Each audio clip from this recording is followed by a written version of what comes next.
Assalamualaikum warahmatullahi wabarakatuh. Saya Yudi Pramuko, tukang donat dari Parung YouTuber tertua di semesta. Setelah video tentang corona pemerintah Lembek itu ada respon ya dari buruh. Pak, gimana kalau saya ini buruh harian nggak boleh keluar terus cari makan nafkah buat anak istri, gimana itu? Waduh, ya juga ya. Terus yang kedua ada dari Malaysia. Di Malaysia pemerintah tegas tangani corona itu. Jalan-jalan sepi katanya. Kalau keluar jalan-jalan kena tangkep didenda. Ayam didenda 1.000 ringgit Malaysia. 1.000 ringgit Malaysia itu atau didenda 6 atau penjara paling enggak 6 bulan tuh. Itu di mana? Di Malaysia itu ada lagi di bawahnya itu komentator di Malaysia di Saudi itu jam 7 malam sampai jam 7 pagi nggak boleh keluar rumah. Kalau ketahuan ada yang keluar rumah ketangkep askar di sana, didenda 10.000 real atau 40 juta rupiah.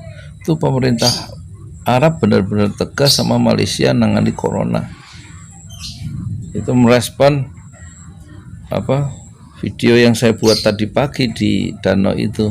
Setelah saya baca The Guardian ya, memang Indonesia lemah. Inggris aja masih dikritik oleh warganya sendiri lemah dalam menerapkan lockdown atau penyebaran virus corona itu dibanding Italia. Indonesia memang ya begitulah ya.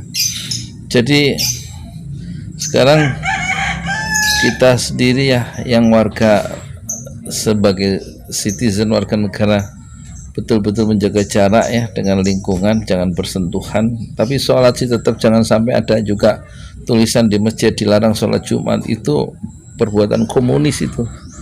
Kenapa sholat Jumat dilarang? Berarti melarang syariat Islam tuh. Jangan begitu. Itu ada penumpang gelap itu di tengah situasi krisis corona itu ya. Ada penumpang gelap, hati-hati. Yang kita sih nggak usah terlalu panik juga gara-gara corona terus sholat Jumat dilarang. Dilarang berarti kalau ngikuti sholat Jumat berarti haram dong. Nggak begitu juga sih. Jangan sampai ada larangan gitu loh. Nggak boleh ngelarang orang sholat itu, bahaya itu. Ya. Bukan begitu maksudnya Majelis Ulama, saya juga ngerti, nggak sampai melarang orang sholat Jumat. Dihimbau iya ya.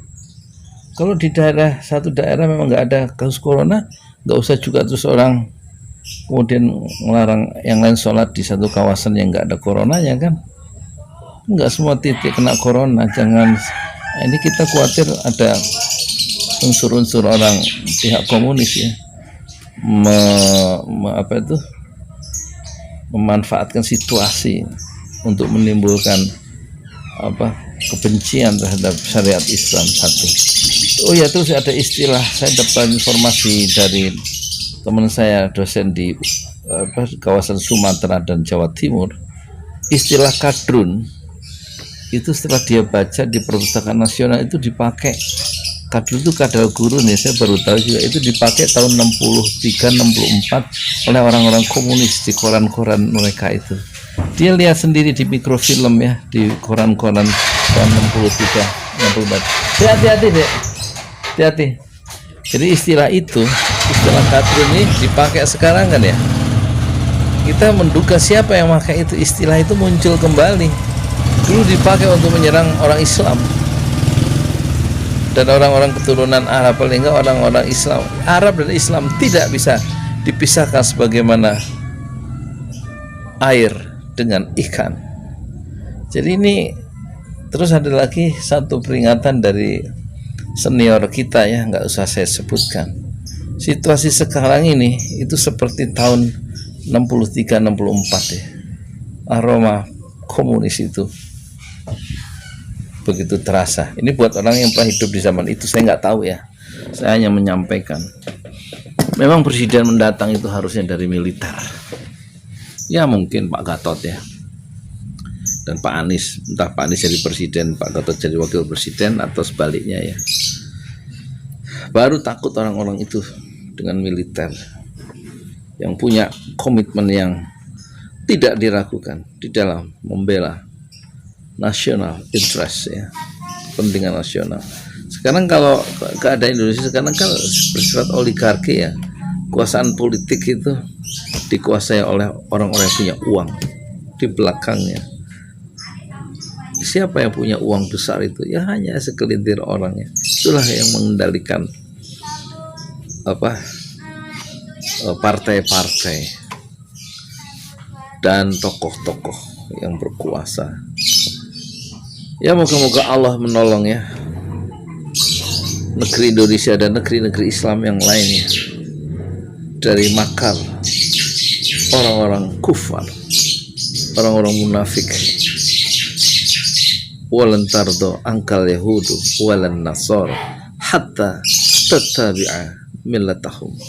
Tidak akan pernah rela, tidak akan pernah ridho al-yahud, orang Yahud, wan nasara ya, dan orang-orang Nasrani, orang-orang kufar dua-duanya, hatta tattabi'a millatahum, sampai orang-orang mukmin mengikuti millah, way of life mereka. Oleh karena itu, jawaban terhadap serangan dari orang-orang yang anti terhadap syariat Islam adalah jihad. Saya Yudi Pramuka, tukang donat dari Parung, YouTuber tertua di semesta. Fasbir sabron jamila, bersabarlah dengan kesabaran yang indah. Assalamualaikum warahmatullahi wabarakatuh.